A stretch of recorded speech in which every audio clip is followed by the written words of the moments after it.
Hello. The Janet Turner Print Museum is pleased to participate in the second annual Museum Weekend hosted by Explore Butte County. Now, this year we are hosting our events virtually, but we very much look forward to next year when we can bring you back into our gallery spaces. For this year, we are highlighting our current exhibition, Social Commentary, Prints and Politics. And so when you go to the Turner website, you will see that this is the featured exhibition on our landing page at csuchico.edu/Turner. This exhibition was curated by myself, Laura Nice. I am the Director of Special Projects for the College of Humanities and Fine Arts, and Adria Davis, our fabulous collection manager at the Janet Turner Print Museum. The social commentary show is really special to us. I think it does an excellent job of showcasing not only the historical roots and the role that political printmaking has within the larger world of printmaking, but also points to the power and the urgency of printmaking's current activist spirit. So the first thing that I encourage you to do when you go to our webpage and explore the exhibition is start with a 360 video. This allowed us to put the prints up in our actual gallery space, and then we brought in filmmaker Quinn Winchell to film the prints so that you can see them in context. And so if you click on the 360 exhibition video, you'll enter into the Turner Gallery and be able to see the work on the walls and in relation to other prints within the exhibition. So I'm just going to click on this now. And I'm not going to make it full screen, but I would urge you to do so when you are viewing it.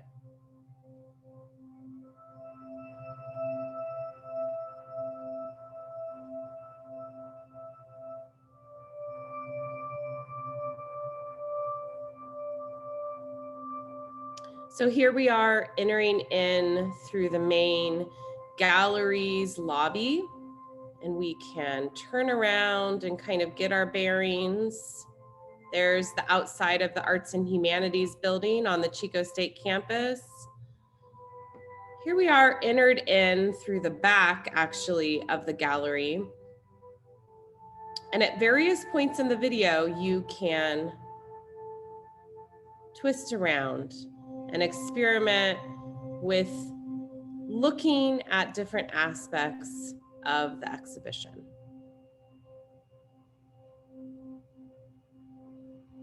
This is an important context piece because it allows you to see how the prints relate or are in conversation with one another. But then what I'll show you in just a minute, here we see the Hogarth wall. There's all those Hogarths that I'm going to talk about in just a minute.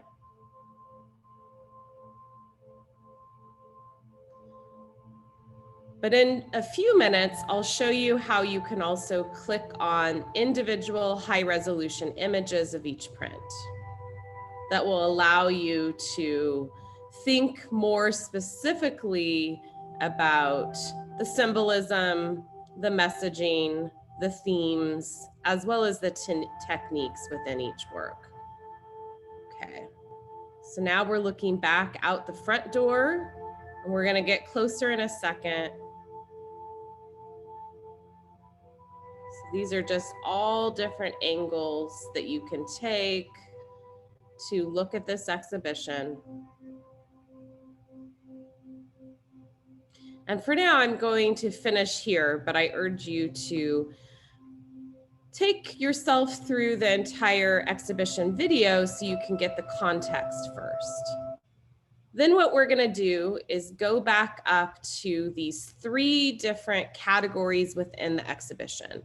So we organized the social commentary, prints and politics concept around these three different areas of prints. We have a number of Hogarth prints in our collection. William Hogarth was an 18th century English artist, and I'll talk about his work in just a minute. Then we have this fabulous grouping of political posters, mostly done as screen prints, printed by the UC Berkeley Political Poster Workshop in 1970. Many referencing, as you can see on this print that takes us into that area, the Kent State Massacre of May 4th of 1970. And then finally, we have additional prints that are primarily done in the 20th century, especially more recently, including some that are in the 21st century that really continue this tradition of celebrating and pointing to the questions we should be asking about our society. So these are prints that really are suggestive of the way that art can make us think and can make us pivot ourselves to take meaningful action to correct what we see as problems in our society. So I'll take you through each of these areas. So I'm first going to start with Hogarth, and what you'll notice is we have a flip card deck of all the Hogarth prints that we included in this particular exhibition. And so a few important things to keep in mind about William Hogarth. The Turner is extremely lucky to include a total of 19 prints in our collection by William Hogarth, an 18th century English artist. And 6 of these prints are included in the current exhibition. So you can see them by clicking through. There you go. I'm going to go back for a second. I just want to briefly comment, and when you come back here, you'll be able to investigate even further. But I wanted to highlight the 4 Times of Day series that's included in this exhibition. This really has a lot of affinity with some of the series work that Hogarth is best known for, often referred to as his modern moral series. I'm thinking about works such as Marriage a la Mode, which you might be familiar with. We are lucky to include these works in the Turner collection as well, though they're not in this exhibition, but also works like A Rake's Progress and A Harlot's Progress. So these modern morals series really are Hogarth's efforts to utilize what he called visual commentaries in order to satirize his contemporary society, but also edify his audience. Primarily, Hogarth worked as a painter who then translated his paintings into prints. And this was not actually a peripheral part of his process, but a very key aspect of what he saw as the purpose of his art. Meaning that for Hogarth, he really wanted to edify society about what he thought were some problematic moral failings in many cases, or behaviors that he thought should be corrected by the court of public opinion. And in order to galvanize public opinion, Hogarth needed access to as many newspaper reading British citizens as possible. And so that's where his prints came in. They were a way to access a much larger public than he could ever reach with his paintings. They also, in fact, often paid him more. And so in this modern morals series of works called the 4 Times of Day that we feature here, he is taking us through a progress, but the characters that we're encountering do not have overlap in the other prints.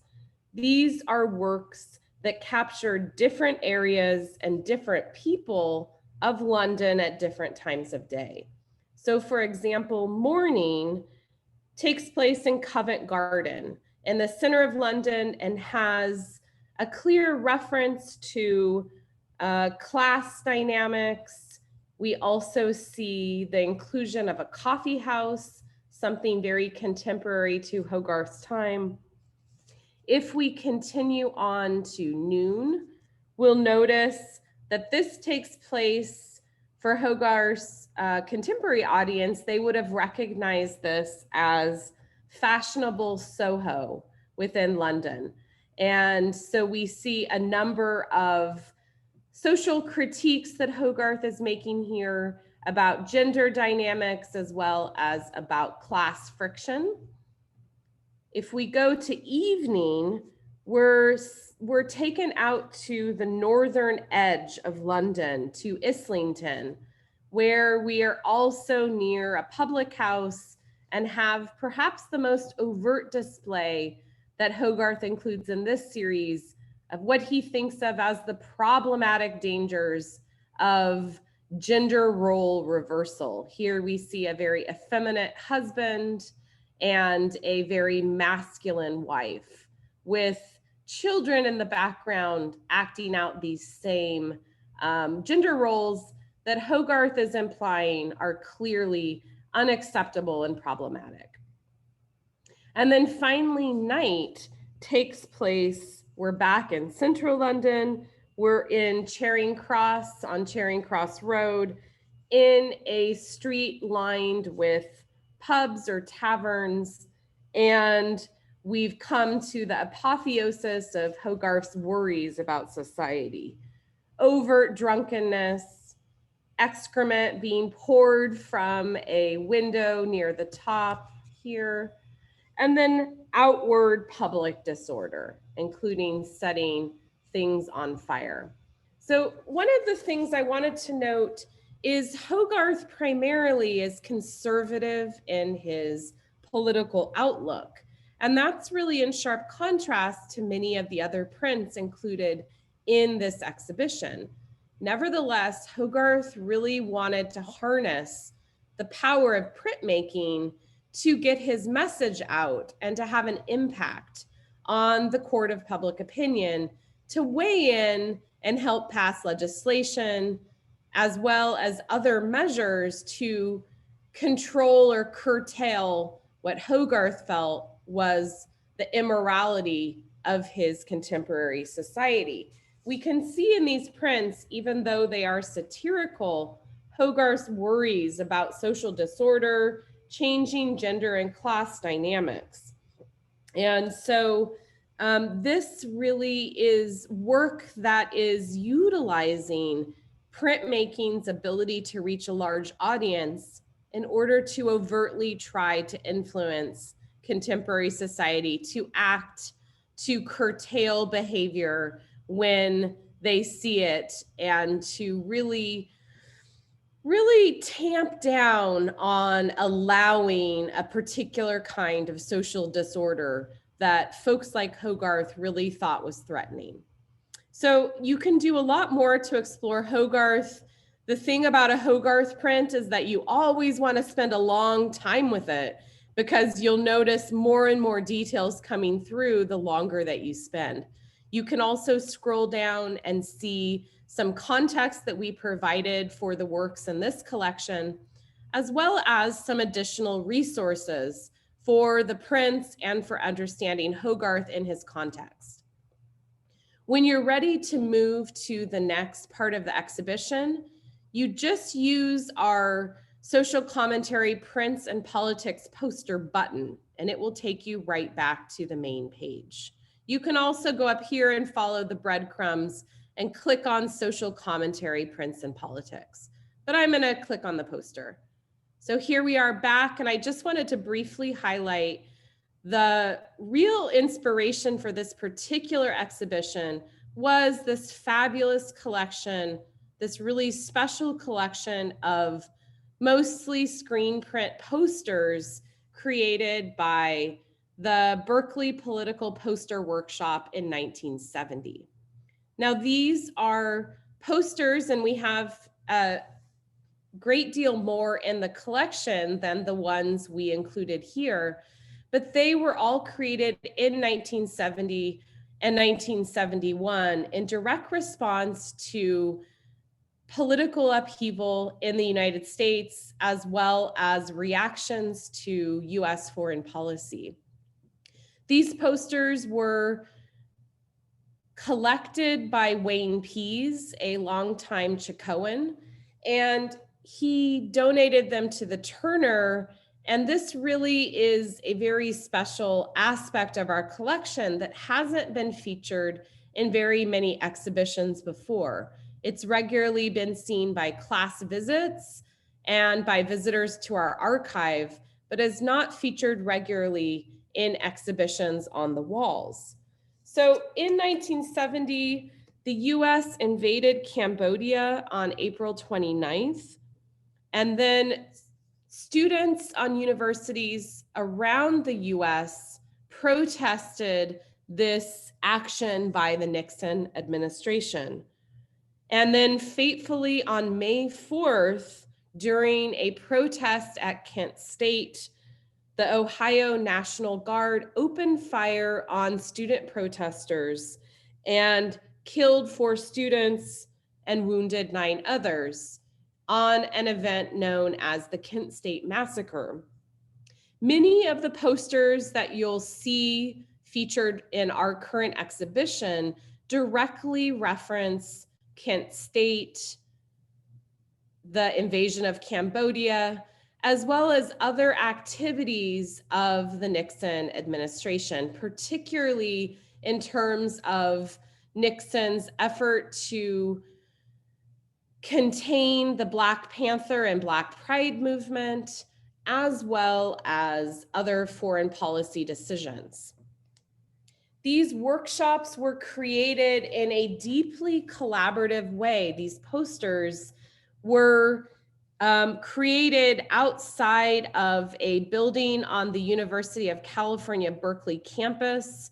And for the most part, it featured a group of artists who trained other students and volunteers to really do a tremendous output of political posters. So this was about mass producing hundreds of silkscreen prints, primarily printing, as you can notice, on recycled paper found on the Berkeley campus, as well as on things like cardboard. And what I really appreciate about these posters are the fact that though the art is very eye-catching, this is really about utility and about getting the message across. So the power of these works is not in, for the most part, the ability to assign a particular artist as the designer of a poster. And certainly we know little about individual printers of these works. This was really about the urgency of the moment and the ability to use the process, in this case, of screen printing to really produce as many posters as possible to harness the power, as Hogarth did, but in this case for a very different political understanding and worldview, but to harness the power of public opinion to act, to protest, to help protect the most vulnerable of society, to care, and to get off the apathy, as I'm paraphrasing one of the posters, and get out on the streets and demand that the US change course in public policy. So many of these posters reference, as you can see here, Black Panther Bobby Seale, who wrote his account of the Black Panther Party from San Francisco County Jail, but also poet Allen Ginsberg from the Beat Poet generation who spent time in Berkeley during the 1950s, as well as overtly the Kent State Massacre and the invasion of Cambodia. So I'm just going to take you through a few of these posters. This gives us a sense of the real utility. I absolutely love the backs of these posters. Here we can see the front that features Black Panther Bobby Seale, And then here is the back of the same poster printed on paper left in the recycling bin at UC Berkeley. This, I really think, is the primary message of these posters, that it's time for anyone who sees them to get off your apathy and to care about what's happening. And it's really the inspiration for how we're looking at contemporary printmaking. The amount of urgent action being taken by printmaking workshops to support social change movements such as Black Lives Matter, to make sure that printmaking provides a visual hook for the urgency, the fierce urgency of our current need for social justice, for environmental justice, is a powerful link to this moment from UC Berkeley's past in 1970. So I'm just going to briefly take you through a few of these, and you can go back and spend more time. Here we see the overt reference to the horrors of Kent State. But other posters really focus on this idea of not being apathetic, of the dangers of silence, of the inability to make changes when people aren't willing to take to the streets and to demand change. Here we see a draft card where the print shows us how to fill it out to be a conscientious objector, as well as some general social commentary about the state of US foreign policy and influence at the time. So I'm just going quickly here. Wayne Peace collected these. He had spent a few years in Europe and arrived back and was staying with his mom in Oakland when political upheaval took place as a result of the invasion of Cambodia and Kent State. And so he would make the short trip to UC Berkeley and really collected these as a way to remember and chronicle this very intense, tumultuous, politically unsettled time. Okay, so I'm going to go back and show you the final aspect of this exhibition, which features primarily fairly recent prints. So we can see on this first page a print by the very famous artist Kiki Smith, who regularly features socially engaged messages in her work, both in her sculptural work and in all types of mediums that she uses.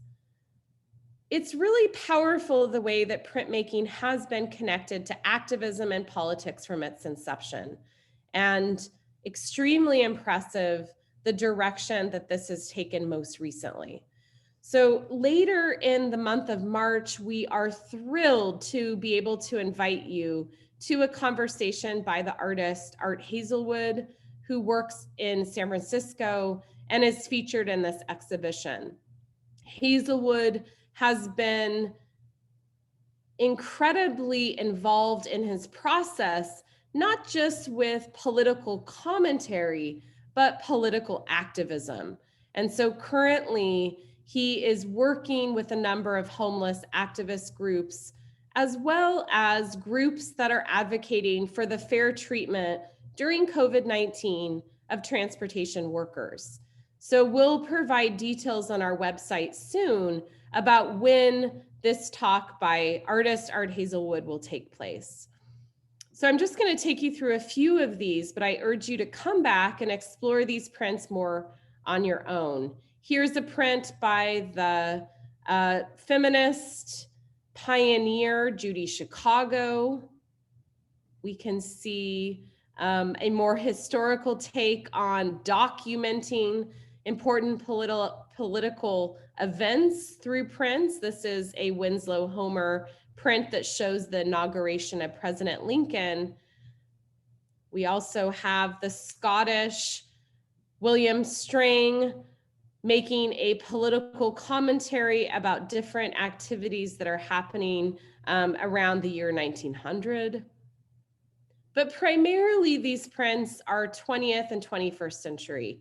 So Sister Mary Corita Kent, who was a prominent pop artist connected with the civil rights movement. We see the power of her eye-catching graphics in Go Slow Luke. A Salvador Dali, where you can spend a little time and Abraham Lincoln will emerge.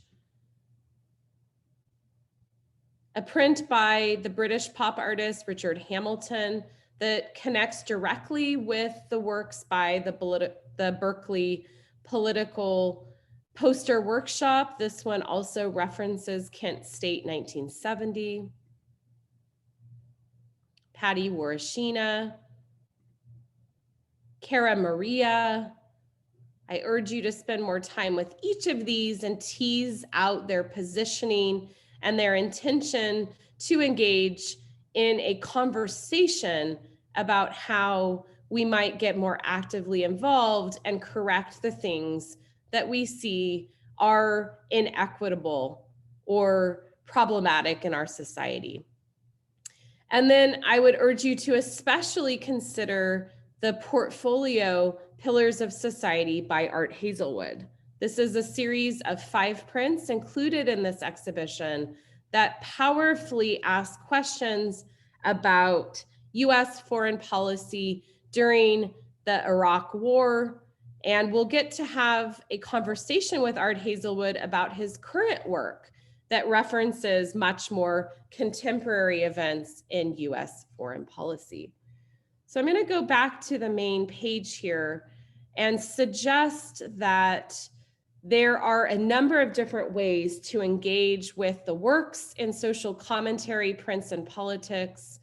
And in each case, you'll see additional resources, especially if we go back one more time to prints and politics, the more contemporary version.